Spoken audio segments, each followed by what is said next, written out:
नमस्ते बच्चों, कैसे हो आप सभी। मैं आशा करती हूँ कि आप लोग स्वस्थ होंगे और घर पर बैठकर अच्छे से अपनी पढ़ाई कर रहे होंगे। बच्चों, मैं Seema Yadav, Math Vision Abhiraj World School से आपकी हिंदी की अध्यापिका। बच्चों, आज हम अपनी हिंदी पाठ्य पुस्तक पावनी से पाठ क्रमांक 12 सागर तट के आसपास पढ़ेंगे।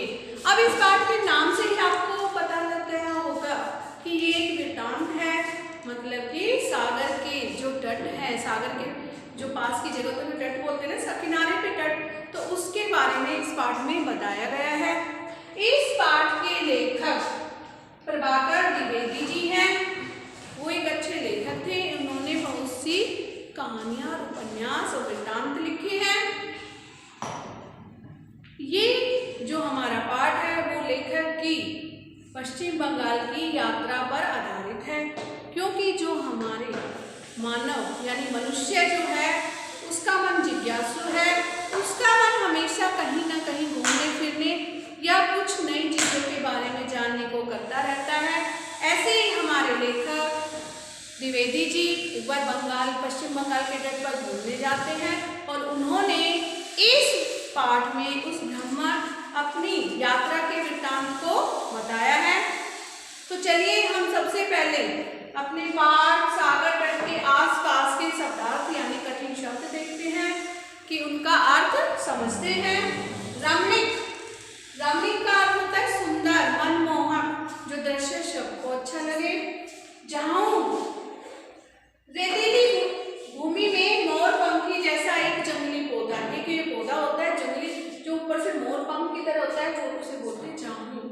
पगडंडी, पगडंडी का अर्थ होता है केवल पैदल चलने का सकरा रास्ता। पगडंडी केवल पैदल चलने का सकरा रास्ता। पुष्कर, पुष्कर, पुष्कर का अर्थ होता है तालाब, तालाब, सरोवर, ठीक है। नारिकेल, नारिकेल का अर्थ होता है नारियल, नारियल आपने देखे ना, नारियल, नारियल का पौधा है ना। निर्जन, नीर और जन, निर्जन का अर्थ होता है सुनसान, जहाँ पर कोई नहीं रहता। तो अब हम अपना पाठ शुरू करते हैं। हमारे जो लेखक है द्विवेदी जी एक बार पश्चिम बंगाल के समुद्री तट पर घूमने जाते हैं। वो पश्चिम बंगाल की दीघा समुद्री तट पर घूमने जाते हैं। दीघा जो समुद्री तट है वो बहुत लंबा समुद्री तट है और उस तट पर अनेक पेड़ पौधे उगे हुए हैं। अधिकतर वहाँ पर जो चाहू के पौधे हैं, क्योंकि वो जो चाहू के पौधे होते हैं वो रेतीली मिट्टी पे होते हैं और तट पर रेतीली मिट्टी है। समुद्री तट पर पहुंचते हैं और वहाँ का दृश्य देखते हैं। वो वहाँ का दृश्य बड़ा ही सुंदर, रमणीक था और वो उसके मन को मोह लेता है। वहीं जो जामू का समुद्री तट था उससे 5 किलोमीटर दूर चंदेश्वर, वहां पर उड़ीसा का चंदेश्वर मंदिर था 5 किलोमीटर दूर। अब जो हमारे लेखक हैं वो उस मंदिर की ओर घूमने चल देते हैं। तो जो उस मंदिर का रास्ता था वो समुद्री तट से कच्ची पगडंडी से जाता था, खेतों के बीच में होता हुआ। अब हमारे लेखक वहां से वो उधर मंदिर की तरफ जाते हैं। जब वो मंदिर की तरफ जाते हैं तो वहां पर खेतों में वहां के जो लोग थे वो खेतों में पानी दे रहे होते हैं। वहां के लोग सिर्फ एक ही कपड़ा पहनकर तालाब से पानी भरकर लाते हैं और पान की बेल होती है ना, पान की बेल, उसमें पानी डालते हैं और उनके चारों तरफ हरी भरी हरियाली थी। नारियल के पगडंडी के दोनों तरफ नारियल के पेड़ उगे हुए थे। वहां पर अनेक प्रकार के फूल भी खिले हुए थे। वहां से लेखक चलते चलते आगे जाता है और उसको वहां का दृश्य वहां पर बहुत सुंदर लगता है। फिर वो मंदिर में पहुंच जाता है। मंदिर में उसे केवल 4 या 5 भक्तजन मिलते हैं, लेकिन वहां उस मंदिर में, वो शिव मंदिर था, उसमें जो पंडित थे वो 40-50 पंडित थे वहां पर। वहाँ पर जो मंदिर था उसकी जो आसपास का क्षेत्र था बड़ा ही सुंदर, बड़ा ही दृश्य वहाँ का बड़ा ही मनमोहक था।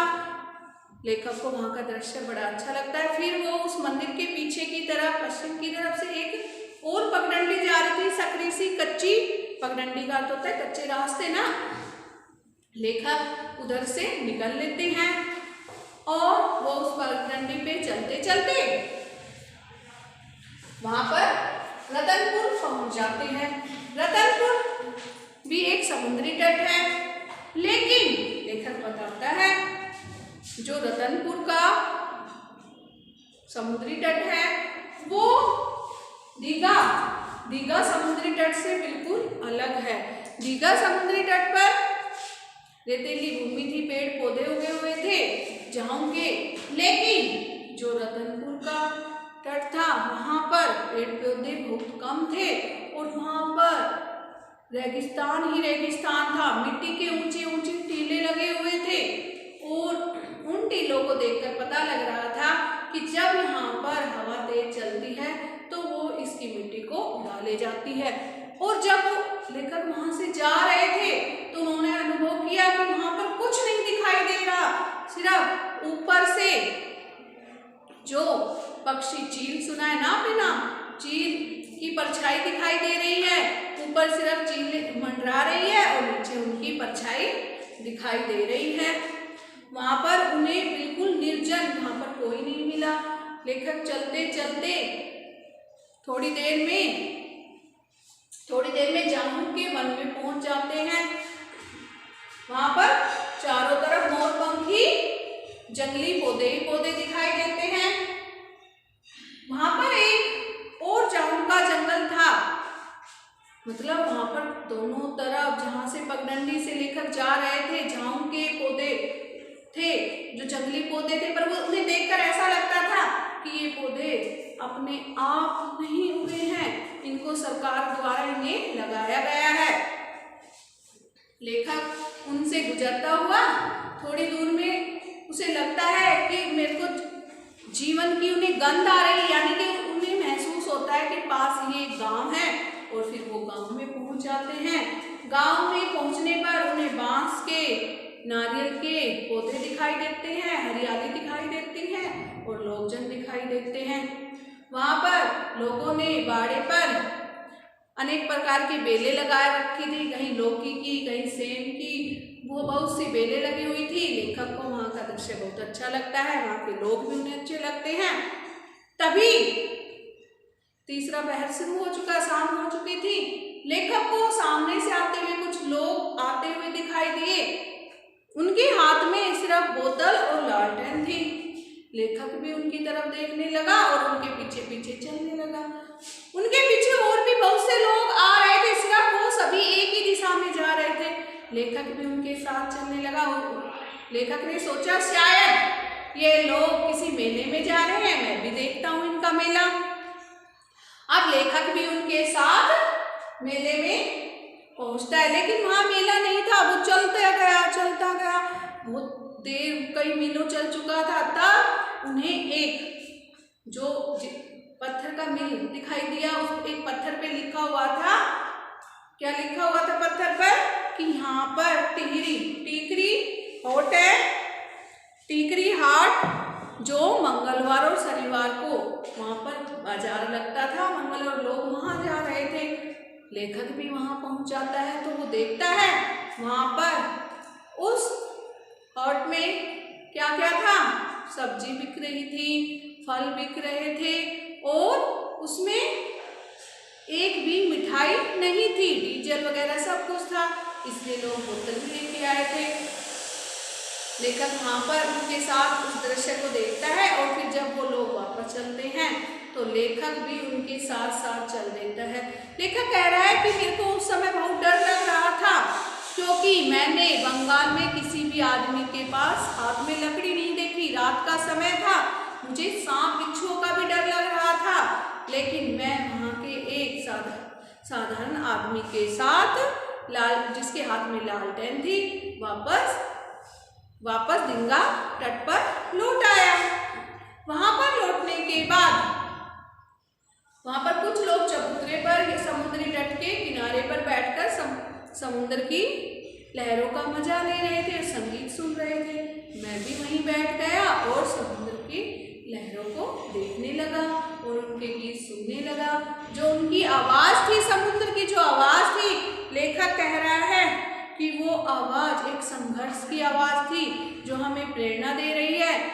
और उस समय समुद्र में जो ज्वार उठ रहा था, जो चंद्रमा जब उदय होता है तो समुद्र में ज्वार आता है ना, तो वो सभी लोग उस दृश्य का मजा ले रहे थे। मैं भी वहीं उसका मजा ले रहा और सोच रहा था कि मनुष्य ने अपनी समय की बचत करने के लिए और एक जगह से दूसरी जगह जाने के लिए पानी पर भी मार्ग बना दिए, यानी कि समुद्र में भी नौका चला दी और अब बड़े बड़े जलयान चल गए, जिससे संसार की दूरी कम हो गई और लोग एक स्थान से दूसरे स्थान पर आसानी से जाने लगे।